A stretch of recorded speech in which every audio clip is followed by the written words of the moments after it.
Assalamualaikum warahmatullahi wabarakatuh. Hai, saya Heri Ferdi.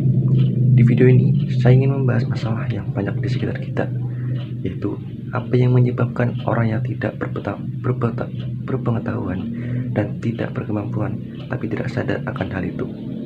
Kita semua pasti pernah, waktu nongkrong, lagi ngobrol, teman-teman dan membahas sesuatu, pasti ada satu orang yang sangat pede dengan apa yang dikatakannya. Dia merasa mengetahui banyak hal, tapi ketika kita mencoba searching di Google, ternyata semua yang dikatakan tidak ada yang benar. Tapi yang membuat aneh di sini, orang ini kelihatan tidak tahu soal hal itu. Semua orang juga tidak tahu. Jadi orang-orang percaya karena yang bicara itu terlihat yakin dengan apa yang dikatakannya. Dia sangat percaya diri sampai kita mulai mempertanyakan apa dia tahu yang dia katakan itu tidak ada yang benar. Tong kosong, nyaring bunyinya. Dunning-Kruger effect adalah bias kognitif ketika seseorang yang tidak memiliki pengetahuan atau kemampuan mengalami superioritas ilusif. Artinya, ia merasa kemampuannya lebih hebat dari orang lain pada umumnya. Orang yang hanya tahu sedikit tentang suatu subjek cenderung melebih-lebihkan seberapa banyak yang dia ketahui dan seberapa sedikit orang lain tahu. Misalnya, orang yang paling percaya diri dengan kemampuan mereka biasanya bukan mereka yang seharusnya percaya diri. Kita secara rata-rata tidak terlalu baik dalam membuat penalaran logis, pengetahuan finansial, matematika, emotional intelligence, atau bahkan catur. Semua orang cenderung menilai kepandaian mereka dalam hal-hal ini, seperti mereka adalah seorang expert. Albert Einstein pernah berpendapat, semakin banyak saya belajar, semakin saya menyadari betapa banyak yang belum saya ketahui. Pertanyaan sekarang, kenapa ini bisa terjadi?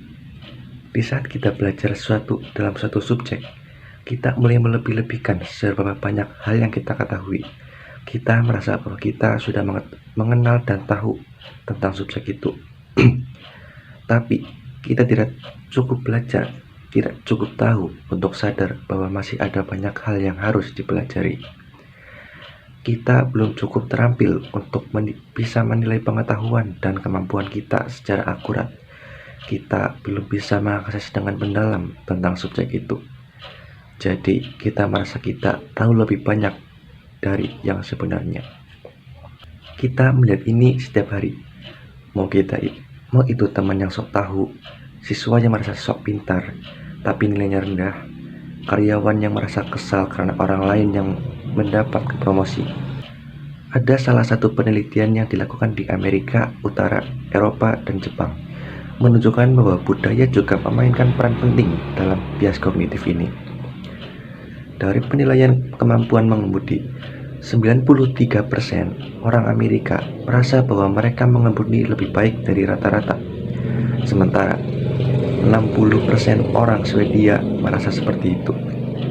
Berbeda dengan Jepang, yang pada umumnya meremehkan kemampuan mereka sebagai strategi untuk melihat prestasi rendah mereka sebagai peluang untuk belajar dan berkembang.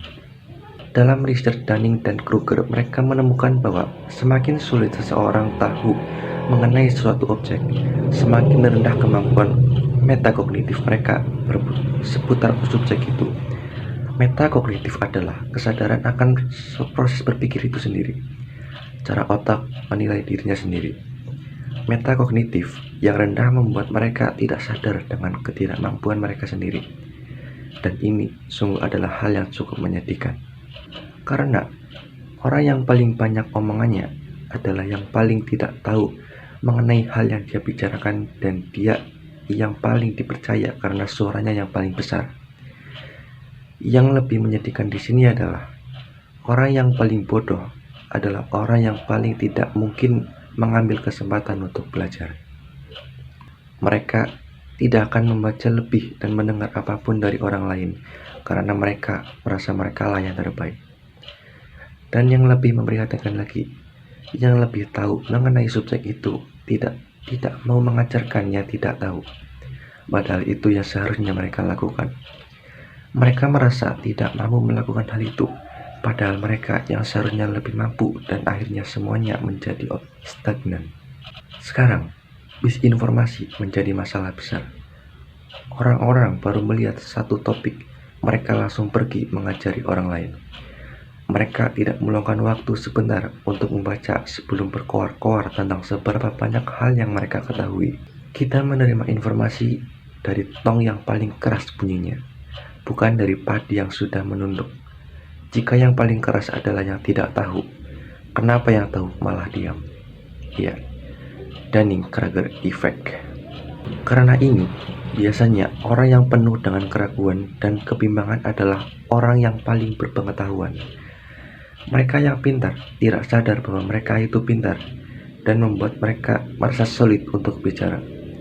Mudah untuk berpikir bahwa kita orangnya tidak spesial karena hal yang bisa kita lakukan juga bisa dilakukan oleh orang lain. Tapi ini justru adalah hal yang masuk akal karena orang merasa ini akan terus belajar. Tidak seperti orang-orang yang berada di presentasi paling rendah. Tapi Dunning-Kruger Effect ini tidak sepenuhnya buruk. Faktanya, ini alasan kebanyakan dari kita dapat melakukan sesuatu yang penuh dengan kepercayaan diri. Kalau kamu merasa terlalu percaya diri pada satu hal, pause dulu sebentar sebelum mengajarinya ke semua orang. Tanyakan pandangan dan opinimu itu dan coba membaca lebih. Karena bisa saja ada informasi baru yang bisa menyangkal semua yang ingin kamu katakan kepada orang lain. Kita terus diberi nasihat untuk tidak membandingkan diri kita dengan orang lain. Karena kita bisa saja kehilangan motivasi dan semangat untuk melakukannya. Tapi, membandingkan diri tidak selalu menjadi hal yang buruk saat kita membandingkan diri kita dengan orang lain. Memulai perjalanan baru memang sulit. Yang awalnya cuma jalan santai bisa berubah menjadi pertempuran sengit antara willpower kita dengan banyaknya pengetahuan yang harus kita pelajari yang bisa mengintimidasi kita. Jangan menyerah. Semakin lama kita berjuang, semakin banyak kekuatan yang bisa kita peroleh hingga kita akhirnya menang. Jangan puas dengan sedikit pengetahuan yang kita miliki. Terima kasih.